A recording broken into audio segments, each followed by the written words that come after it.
So, welcome to Macros and Calorie Needs Part 2. In Part 1, that was kind of like Macronutrients 101.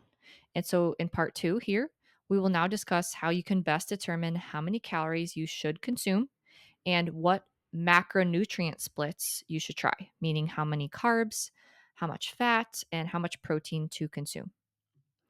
So, when it comes to gaining or maintaining weight, calorie intake still does matter. There are, of course, so many other factors at play, but you can't expect a body to maintain or lose weight when significantly more calories are consumed relative to one's metabolic needs. So, calories in refers to the amount of calories you consume, and the amount of each macronutrient you consume, so the total number of carbs, fat, and protein, adds up to your total daily calorie intake. Total calories consumed is equal to carb intake in grams times 4 calories, plus fat intake in grams times 9 calories, plus protein intake in grams times 4 calories. Then, calories out refers to all the energy your body expends to function and is often an overlooked feature when it comes to weight gain and weight maintenance. We will discuss this a lot more in the weight loss modules that are dripped to you in a few weeks. But understanding this helps you better understand why you should not try to jump into a weight loss phase right at this moment and why we do not give you the weight loss information right at the beginning. Because we want to try to improve our calories out. So, calories out is referred to as total daily energy expenditure, TDEE, and it has four main components. First, exercise activity thermogenesis. And this is referring to the calories burned from general activity and structured exercise like cardio or strength training. You can see how little this actually contributes to your calories out. Not saying that this isn't important, as everyone should exercise because that will impact your basal metabolic rate. But exhausting ourselves at the gym every single day isn't really what's going to move your metabolism and health forward. We need to see body recomposition. Number two, thermic effective food, so TEF. And this is referring to the energy our body uses to break down the food we consume into nutrients and components the body can use. Again, all functions in our body require energy, including breaking down the food we consume. Number three, NEAT, non exercise activity thermogenesis. And this refers to just unplanned movements, just living your life, like twitching, gardening, moving around the house, your total just walk, steps, etc. And number four, basal metabolic rate, BMR. And this is the calories your body burns at rest to keep you alive and the energy expended to run all the functions in your body, like digesting food, thinking, and maintaining blood sugar. And a higher BMR means more energy is generated inside your mitochondria and less is stored. So more calories out. As you can see in the gray area of this plot, the largest component of your calories out is your BMR, accounting to close to 70%. The higher our BMR, the more calories we can consume while maintaining our weight, because the more calories we are burning, which is producing more ATP for our bodies to use, a well functioning metabolism. Dr. John Speakman is one of the leading metabolism and obesity researchers in the world. His lab has released a number of fascinating studies in the past year, including this one. Total daily energy expenditure has declined over the past 3 decades due to declining basal expenditure, not reduced activity expenditure. So, Dr. Speakman in his lab found that there has actually been an increase in activity energy expenditure. So, people are exercising, but there's been a big reduction in BMR, basal metabolic rate, meaning we are moving more, but our metabolisms aren't burning as many calories at rest. Speakman said, quote, the magnitude of this effect is sufficient to explain the obesity epidemic. So while many Americans may consume too many calories for their needs, and this can lead to weight gain, a huge red flag is that the basal metabolic rate, BMR, of our nation is declining, which means that our calories out is lower. And this data from Speakman is supported by a well documented steady downward trend in our body temperature that's been documented over the last 100 to 150 years. So, again, metabolic rate can be assessed by body temperature. So, as our metabolic rate lowers, our body temperature lowers. A lowered metabolism means that in order to maintain or lose weight, we have to eat less calories. So, with food abundance and access to nutrient poor, abundant calories nowadays, you can easily see why it's very easy to gain weight. We now burn less calories at rest, so we have lower BMR. may not have good exercise routines, and have access to food abundance, calories in. Now, many people know this and they're not like overeating day to day. However, many people follow these binge cycles. So they're trying to diet, trying to restrict, eating low calorie for a period of time, and then it's followed by a period of binges where they eat super high calorie, leading to weight gain since their total average calorie level is then high. This is not healthy, and these constant weight swings are going to hinder metabolism, hurt your overall health, and not help you achieve the body composition or metabolic health that you desire. Hindered metabolism means less calories out. So, implementing the dietary and lifestyle changes we teach you in this course can drastically improve your basal metabolic rate, meaning your calories out are higher, so that you can maintain your weight while eating more calories. And you can stop trying to follow these low calorie, long term restrictive diets that are really unsustainable. The better we are at producing energy, meaning less reductive stress in our cells, improved electron flow, and ATP production, the more we will burn off energy instead of storing it. This means more calories out. So, this is going to come with improving our eating habits, the food that we are consuming, mastering our exercise routine, making sure we're hitting good daily steps.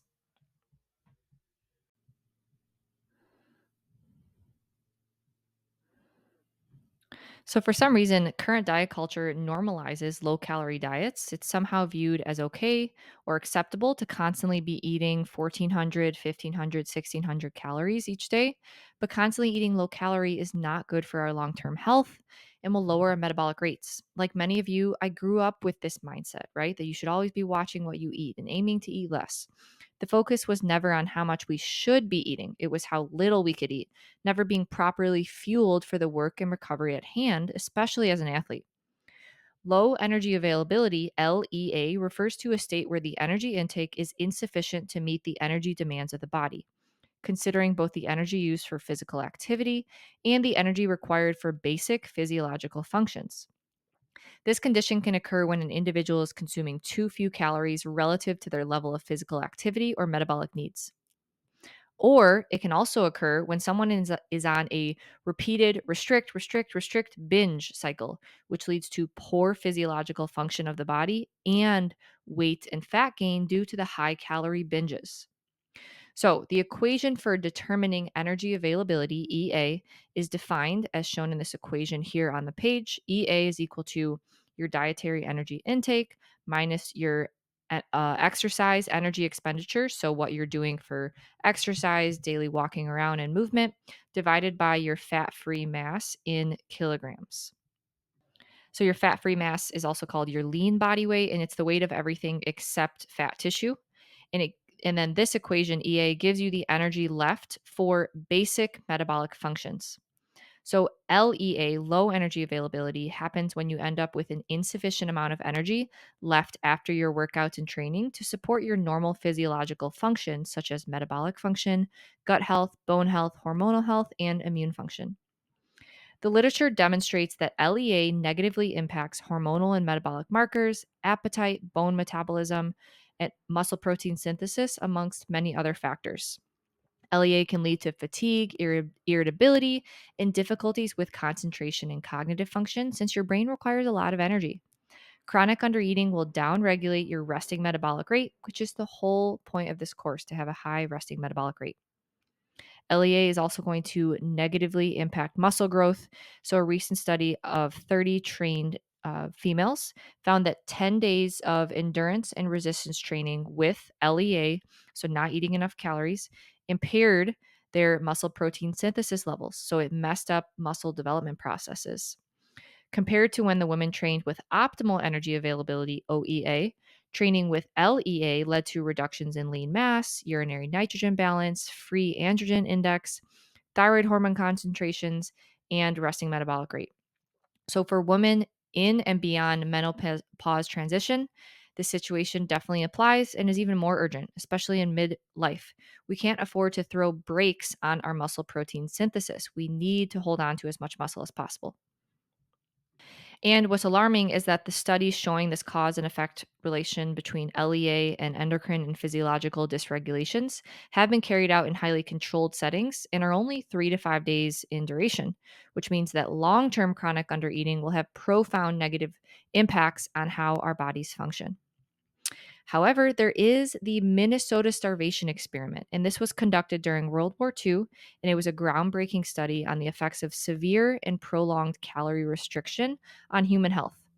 So they had the male subjects stay at a 1,500 to 1,600 calorie diet for 24 weeks, which is 6 months. Here's a quote from this study. Quote, undernutrition quickly results in numerous physiological changes, and these become progressively far-reaching as the condition continues, end quote. The study could not be conducted again today due to ethical reasons. It's not ethical to make someone eat low calorie for months on end, even though people are doing this day to day with all of these restrictive diets. However, the Minnesota starvation experiment was vital to better understand what can happen to the body when someone chronically undereats, which is what you commonly see today, unfortunately, when people are removing entire food groups.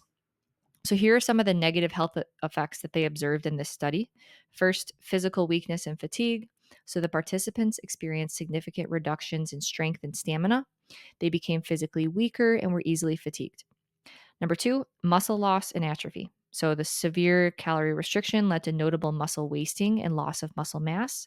And this was partly due to the body breaking down muscle tissue to meet its energy needs. Number three, organs shrunk in size since many organs contain muscle tissue as a crucial part of their structure and function. The liver was actually shown to shrink by close to 50%, and that means that the liver will lose function as vital tasks like detoxification and thyroid hormone conversion will be downregulated. Number four, digestive problems. So there were numerous reports in this study of gastrointestinal issues such as constipation, bloating, abdominal pain, and food intolerances. The digestive system shrunk in size, so of course it won't function optimally. You see so many people having food intolerance these days who are on restrictive diets. Of course, the digestive system will not function optimally if the body is underfed chronically. Organs like the stomach and intestines, they also contain smooth muscle tissue, which helps move food through the digestive tract through involuntary contractions. So if there is systemic muscle loss, some of that will come from vital organs like the digestive organs. Number five, mental health issues. So psychological effects included irritability, mood swings, anxiety, and depression. Many participants reported feeling emotionally unstable and had difficulty concentrating. Number six, extreme cold sensitivity. So the participants became extremely sensitive to cold, experiencing intense shivering and a decrease in their core body temperature, which came from a reduction in their BMR, their basal metabolic rate. Number seven, skin issues. So some of the subjects developed skin problems like dryness, scaling, and poor wound healing. Number eight, edema. So, water retention, swelling in the extremities like hands, feet, and legs. And this occurred in many of the participants. And this was often due to fluid retention resulting from the body's altered physiological state. Number nine, reduced heart rate and blood pressure. So, both the heart rate and the blood pressure decreased, which reflected just the overall slowing of bodily functions due to the reduced energy intake.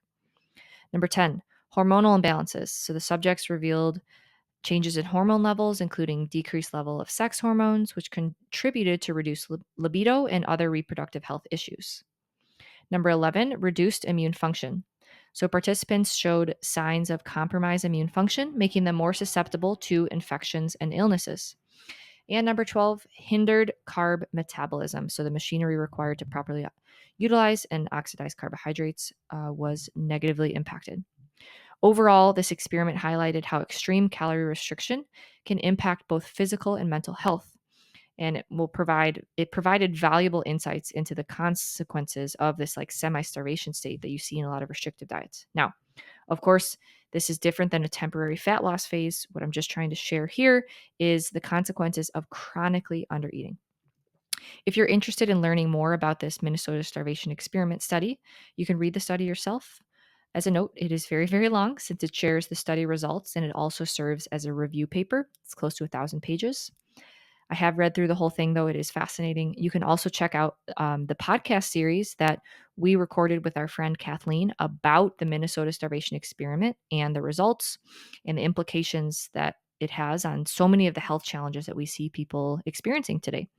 We have a playlist on our YouTube channel called the Minnesota Starvation Experiment, and I include links to both the podcast series and also the actual study in the module script.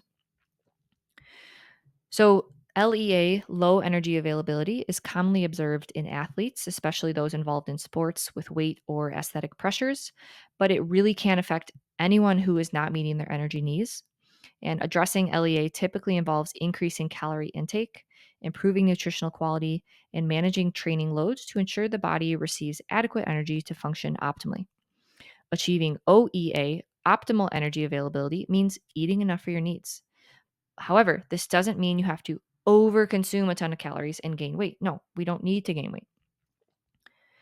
It really is freeing to learn that our ancestors ate a lot of calories while staying lean. They ate low PUFA diets, as food options back then were significantly lower in PUFAs, and they had good metabolic rates. We need to be able to normalize eating more calories without weight gain.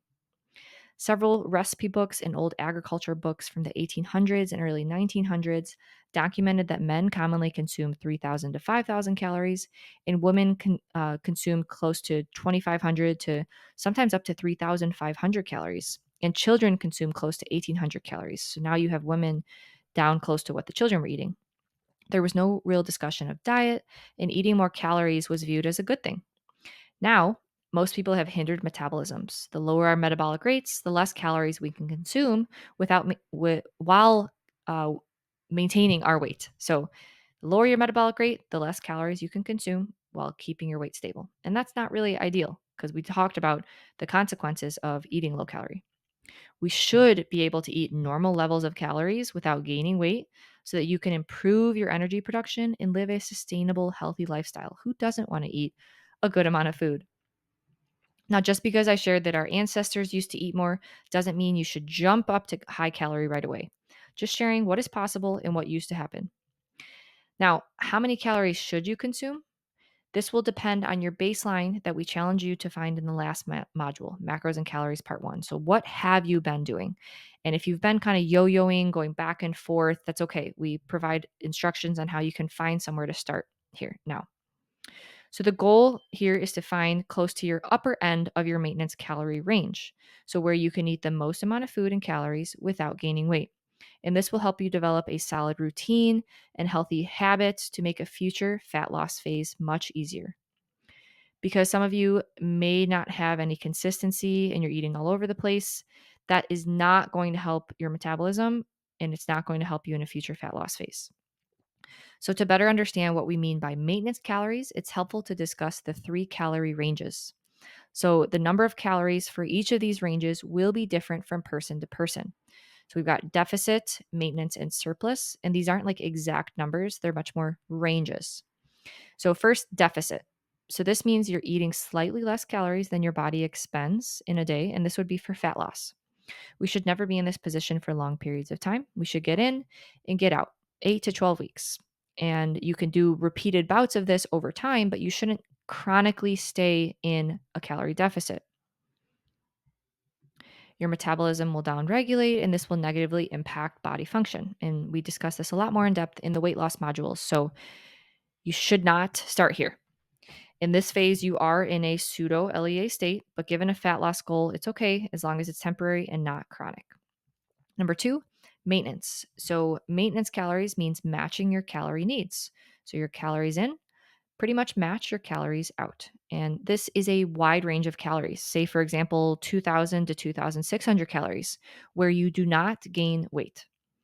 This range can be used for body recomposition, where you build muscle and lose fat. And sitting at the upper end of your maintenance calorie range can be used to improve health and overall systemic function of the body, providing your body with the energy it needs to perform all vital tasks while not gaining fat in excess. So, this is where OEA, optimal energy availability, will be achieved.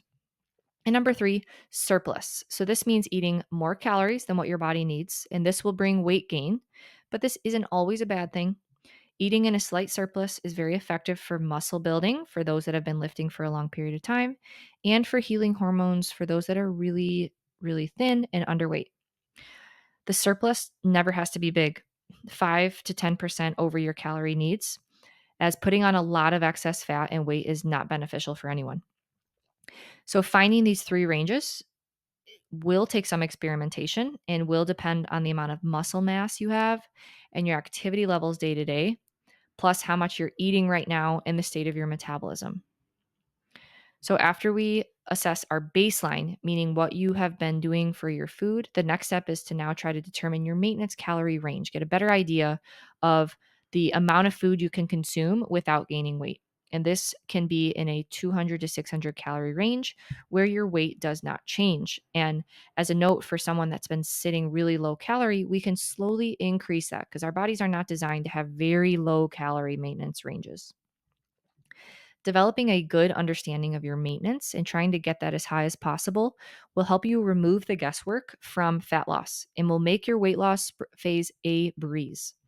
Plus, the higher we can make our maintenance calorie range, the more food we can eat and the better our body will function. More energy production means more functions can run in the body. Mastering our maintenance calorie range is one of the best things we can do to improve our metabolic rates and heal. As the more energy our body has, the more our body can turn functions back on. Even if your goal is fat loss, the best place to start is to determine your maintenance calories, as this will make your uh, body much more responsive to a future fat loss phase. I know I've said this like 10 times, but this is so vital, especially if you're trying to fix health problems, because healing and fixing your metabolism isn't possible when you're chronically under eating and eating low calorie. Mastering your maintenance calories is where the magic happens. It's where we will see improved energy production, where you'll feel better during the day, improve your metabolisms, see higher body temperatures, improve your body composition, improve digestion, improve your sleep, and more. This is where we achieve OEA, optimal energy availability. Okay, so I know that this is very overwhelming, but to help you with all this, we created a step-by-step multi-tab worksheet to help guide you through. It's available in the resource section in this module, and we include 2 downloads. One has data filled out for an example for you to follow, and then the other is blank for you to fill in your own data and guide you along this path. So, what does finding maintenance calories look like in practice? Again, the worksheet will help guide you through this. But from your baseline, we will take things slow. So it's advantageous to slowly increase your calories by 25, max 50 calories per week to try to find the upper end of your maintenance calorie range, especially if your calorie intake is lower than 1800 calories. So this is called reverse dieting, where calories are slowly increased, and the goal is to not gain weight. So you'll weigh yourself 3 to 7 days of the week, and then use your weekly average to determine if your body weight is staying the same, trending upward, or trending downward. So, week 1, add 25 to 50 calories to each day. So, let's say that goes to 1950. Eat 1950 all week, weigh yourself 3 to 7 times, assess your weight trend. If you stayed the same, next week, increase again 25 to 50 calories while again monitoring your weight. At the end of the week, assess the weight trend. And then the following week, add 25 to 50 calories, very slowly increasing. At some point, you will start to see the weight trend to go up. And at that point, you have found your upper end of your maintenance calorie range. You'll slightly reduce your calorie intake, say 50 to 100, and then boom, you are in your maintenance calorie range. Again, this worksheet will help guide you through, but if that Excel document is just too overwhelming, I also made a very simple download PDF template for you to find your maintenance calories and then also fit your carb, fat, and protein, which we will dive into in a few slides. However, it is very important to note that you will need to remain consistent as you gather data, find your maintenance, and develop better habits. I know that this is the annoying part, but really, you've got to build these simple habits to actually see the results. So, eating habits shown like this plot on the table here, where you're super low calories for a few days out of the week, and then you follow that by huge binge days where you overeat. This will not help you better understand your maintenance calorie range. You're going to have hindered physiological function, and this is going to lead to fat gain.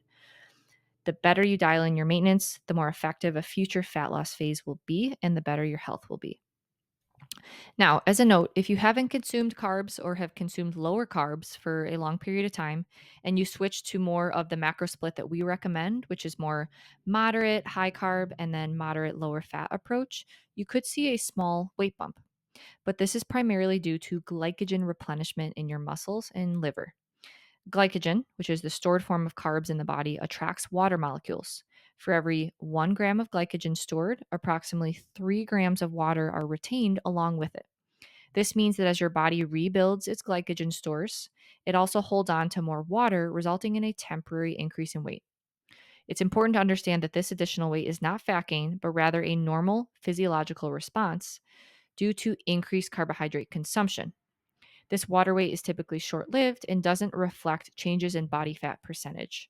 So, seeing a chart like this, where you see a slight change in your weight at the beginning, maybe 2 to 4 pounds, that could be just glycogen. What we want to avoid is seeing your weight just continuously trending upwards. So, for someone that is completely glycogen depleted, low carb for a long time, if you increase your glycogen stores by 500 grams, for example, that can lead to an additional like 3 to 4 pounds of water weight. So, is there a way to know in advance where my maintenance calorie range should be? Yes. Again, it will take some experimentation, but there are apps that can really help you get a rough idea. For example, Chronometer can help provide a maintenance estimate for you based on information you put in, like your sex, age, height, weight, activity level, and body fat percentage estimate.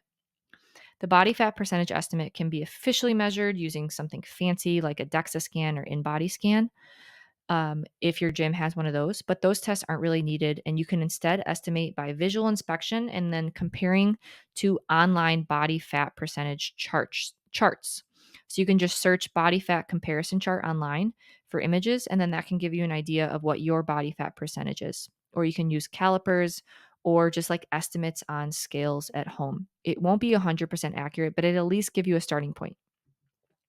So these calculators are rough estimates that use your age, weight, and estimated activity level. But again, it's helpful to have somewhere to start and then you can tweak over time. And it will likely give you a calorie amount that's somewhere within your maintenance calorie range. And then we can slowly reverse diet and try to find that upper end of your maintenance calorie range. So here's what Chronometer outputs for me at age 31 and 138 pounds. And the estimate for my maintenance calories is 2,575 calories. And then you will see it says like plus exercise, meaning any calories burned from intentional exercise that day, like a strength training session. So maybe another 200 calories or so. I can actually eat a little bit more than this and maintain my weight. So these apps can underestimate for those with strong metabolic rates and have high calorie outs. But again, they're going to give you some value that is in your maintenance calorie range. So there's some research that can help us establish maintenance and optimal energy availability. So for example, this study here demonstrated that for an average sedentary normal weight woman, the target for maintenance and optimal energy availability, OEA, is at least 45 calories per kilogram of fat-free mass per day. That was shown to be the minimum to achieve okay health. So for active women, this would result in low energy availability, LEA, since there is additional calories burned during activity. So clinical studies show that when you reach an EA of less than 30 calories per kilogram of fat-free mass, and I know so many people who are eating this amount, your health starts deteriorating after just 5 days. All right, so let's just look at an example of estimating your maintenance calorie range for what the literature supports for an average sedentary individual to maintain OEA, optimal energy availability, where you will feel your best and not gain weight. So, first, you'll need to get your fat free mass estimate. And so you can use this online calculator, omnicalculator.com/health/FFMI, and I include the link on the screen here. So put in your height, your weight, and your percentage body fat estimate. So again, this is going to be an estimate, and that's why these calculators are just a great starting point. And then you're going to have to tweak and adapt and experiment to see what works best for you. So put in your data, and then it will output your fat-free mass estimate. So you can see here for an example of a 150-pound individual at 30% body fat, their fat-free mass estimate is 105 pounds. So then to use this 45 calories times the fat-free mass index in kilograms, we need to convert that into kilograms. So you'll divide by 2.2. So 105 divided by 2.2, that gives you 47.7 kilograms. So then 45 times 47.7 equals 2,146 calories. So according to the literature, this is what a sedentary person should be eating, the minimum amount, to maintain OEA, optimal energy availability. And again, there will be individual variation. If you are someone that has been chronically undereating, this may be a huge calorie increase for you, and you will just slowly work your way up to that. However, for someone that's active, this would mean this calorie intake, the literature supports this would put you at low energy availability, LEA. This 2,146 calories wouldn't be enough to support your activity, your recovery, and then also all of your background physiological processes happening. So this is where you can get an estimate of like, okay, what is the bare minimum of what my body needs for OEA? And then a good starting point, and then you can tweak and experiment from there. However, we do want to just reiterate it's good to be able to eat more calories without gaining weight. So we don't need to massively bump up our calories. We want to slowly work there over time. So slowly reverse diet up, adding 25 to max 50 calories per week. Record your body weight, assess trends. Is it trending upwards, downwards, or are you maintaining? And then always remember there will be weight fluctuations, but I promise you, you will not gain 3 pounds magically overnight. Water weight fluctuations happen all the time.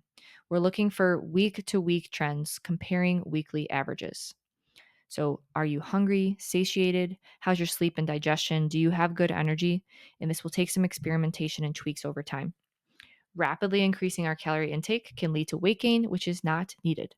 We're going to slowly push up, try to find close to the upper end of our maintenance calorie range so that we can see improvements in how our body is functioning systemically, like higher body temperatures, improved digestion, hormonal production, energy levels, and sleep. Once again, I know that I'm saying this so much, take it slowly because you don't need to gain weight. You want to do this so that you give your body time to adjust and learn how to use that extra energy. So, that extra 25 to max 50 calories per day.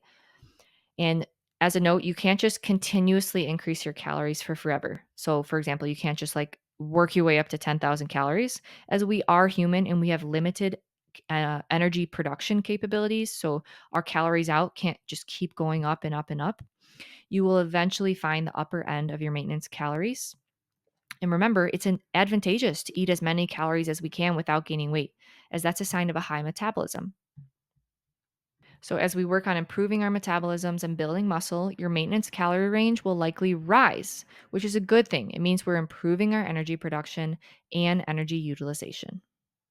So, now that we've discussed calories, how do we fill those calories? So, how many carbs, fat, and protein should you consume? There is no single optimal macro split. It is very individual and it will take some experimentation. It could also vary season to season as you're improving your metabolism versus when you're at a good metabolic state. But we'll walk you through how you can determine what works best for you.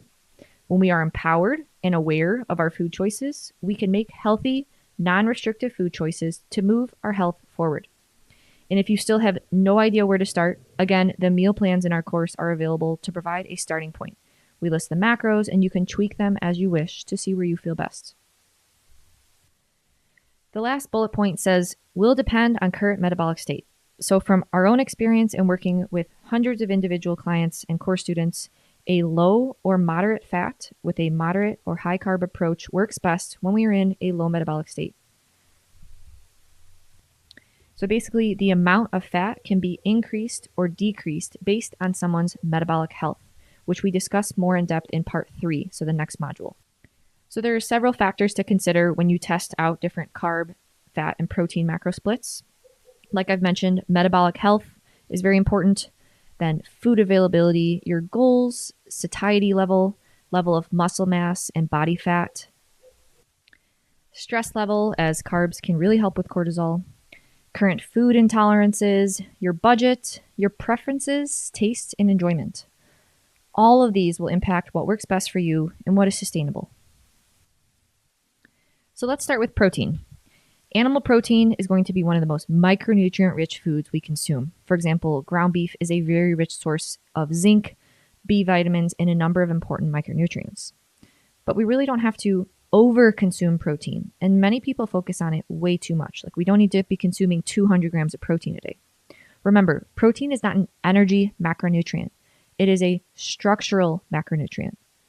Of course, you need to consume protein, but consuming too much muscle meat, rich in anti-metabolic inflammatory amino acids like methionine, tryptophan, and cysteine, without balancing that with collagen sources rich in glycine, can keep our metabolic rates lower and hinder glucose metabolism. Consuming 0.6 to 0.8 grams of protein per pound of body weight is sufficient. For example, if someone weighs 145 pounds, 145 times 0.8 equals 116. So 110 to 120 grams of protein range will work just fine. You really don't have to overdo it. Eating more protein is likely not what's going to be the thing to fix you. You still have to fix your energy metabolism. So going above this really isn't necessary. According to the literature, exceeding this upper range of protein intake guidelines likely offers no further benefit in building muscle and simply promotes increased amino acid catabolism and protein oxidation. So check out a few of these studies. Tarnopolsky, 1992, observed no differences in whole body protein synthesis or indexes of lean body mass in strength athletes consuming either 0.64 grams per pound or 1.1 gram per pound over a 2-week period. So there was no difference between 0.64 and 1.1.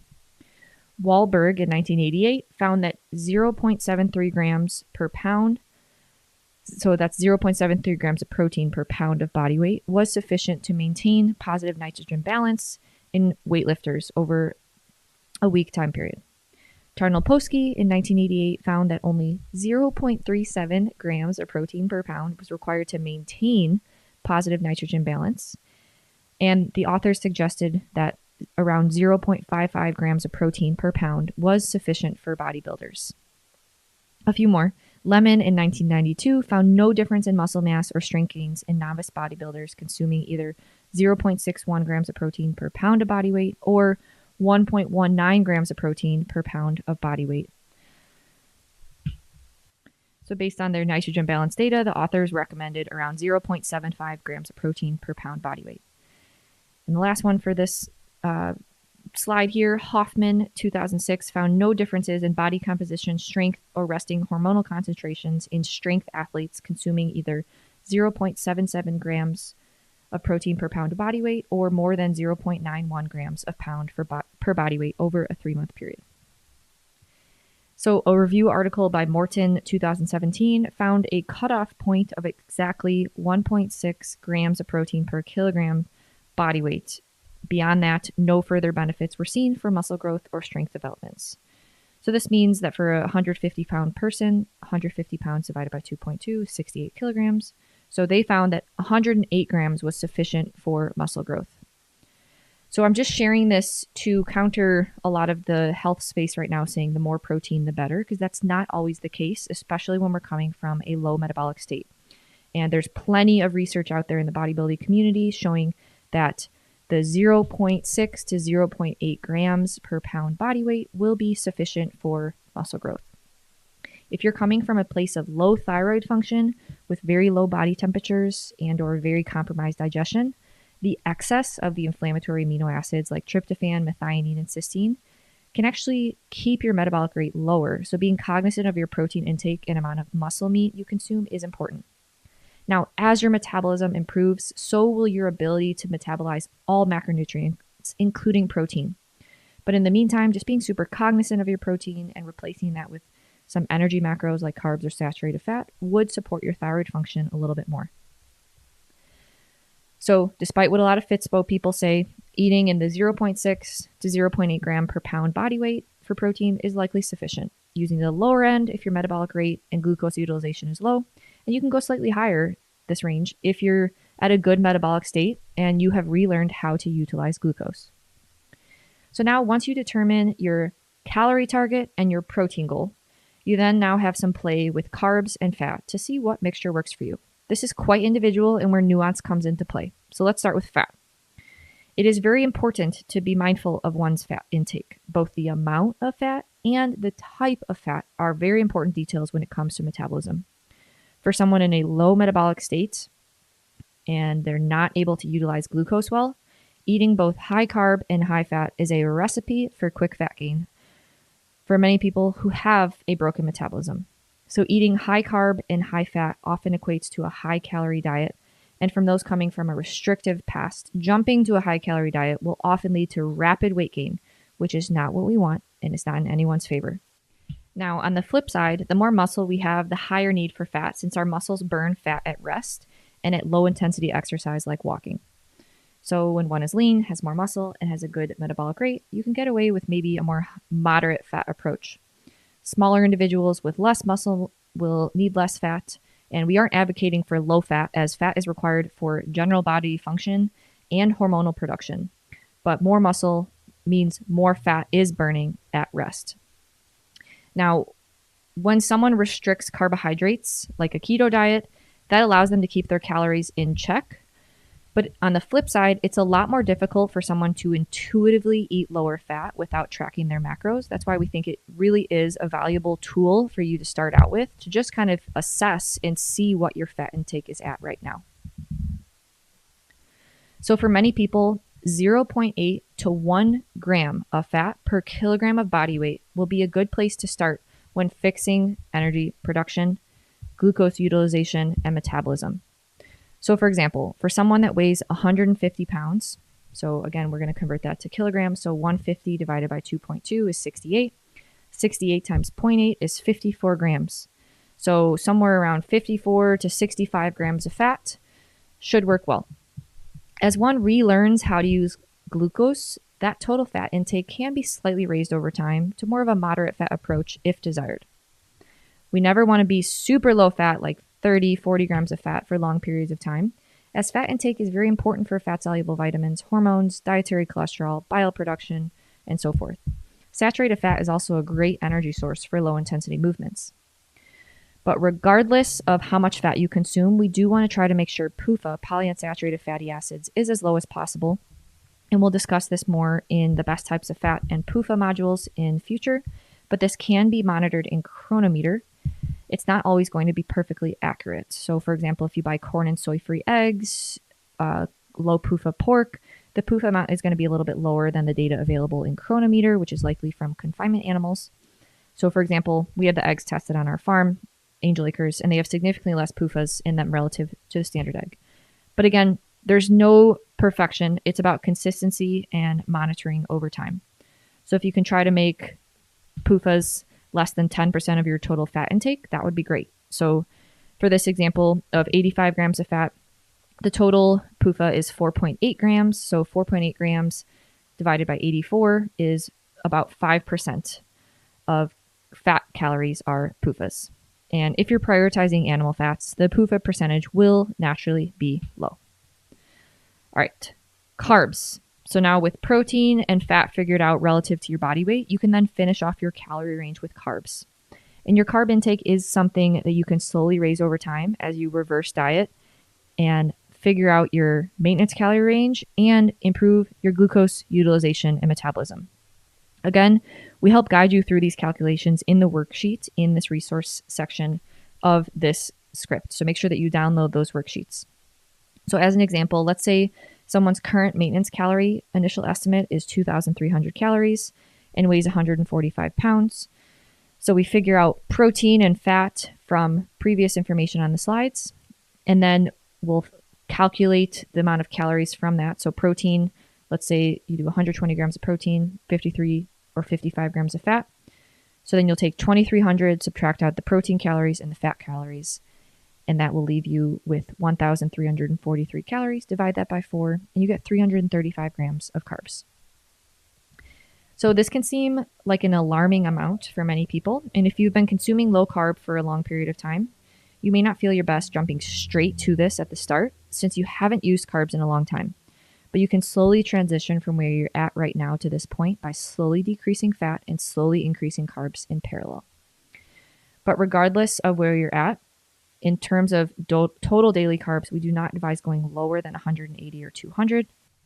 So we cover this in depth in other modules in the course, but there are consequences to a very low carb diet, like insulin resistance, which can be short term, but it does happen, inhibition of thyroid hormone and uptake, potentially slower muscle growth as carbs aid in recovery and performance, and elevated blood sugar in the long run. Also remember that the brain consumes around 110 grams of glucose per day, and that your liver requires carbohydrates for glycogen replenishment that gets depleted for blood sugar management. On top of that, active individuals who strength train will need to regularly replenish muscle glycogen levels as well, and the higher our metabolic rate, the more carbs we will need. So there's not a single magic number of carbs, and it will be very person dependent, but using body temperature and pulse measurements, digestion, poop frequency, sleep quality, energy level, stress level, and more to assess what works best for you as you tweak and experiment. So let's wrap up this section with some final notes. So first, if you're hungry all the time with constant blood sugar swings, this is a sign that you either aren't eating enough calories at the meal. Remember, a meal should be dense enough to not make us feel hungry as we walk away. So try to make your meals a little larger and experiment with maybe slightly more fat or adding more starches relative to sucrose sources like fruit. Second note, if you're currently eating high fat and very low carb, then we want to transition slowly to increase carbs and decrease the fat. So for example, you can try decreasing fats each week by 10 to 15 grams and then increasing carbs by 20 to 30 grams. It's a relatively safe way to transition. Since you have not been consuming many carbs, your body may not be at the place where it currently remembers how to use them, but don't fear, it will relearn with some patience. The body is very flexible in the fuel that it can use, and it will base its preference based on what it's exposed to.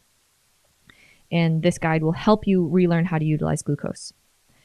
The next note, the calories you should start being consistent with today will depend on your baseline calorie estimate. And so we explain and task you to find that in part 1. So your baseline calorie estimate, if it's lower than what the maintenance calorie estimate was from Chronometer, for example, then start at your baseline and slowly increase food take in the form of carbs or some carbs and fat. We should do this very slowly so that our body can adjust and work on using that extra energy. A very safe way to improve your metabolism while avoiding unnecessary fat gain is to increase daily calories by 25 to 50 calories, wait 1 week, assess weight trends, increase daily calories by another 25 to 50, wait 1 week, assess weight trends, and so on. So the goal is to get to the upper end of our maintenance calorie range so that we can eat higher calories so that our body has more energy without gaining weight. And this will improve energy and bodily function. We can only accomplish this if we go slow. So as we discuss in the next module, you can achieve health at low and moderate fat intakes. And what works for you right now may be different throughout the year during different seasons of life. As you improve metabolic rate and energy production, you can utilize more of a mixed diet where you can consume more of a moderate fat approach. But to help you experiment to see where you feel best, we created the maintenance calorie worksheet that includes multiple tabs at the bottom. So it helps you determine your maintenance calorie range and slowly reverse diet up. So check out both the example file and the blank one for you to fill your data in, both located in the resource section.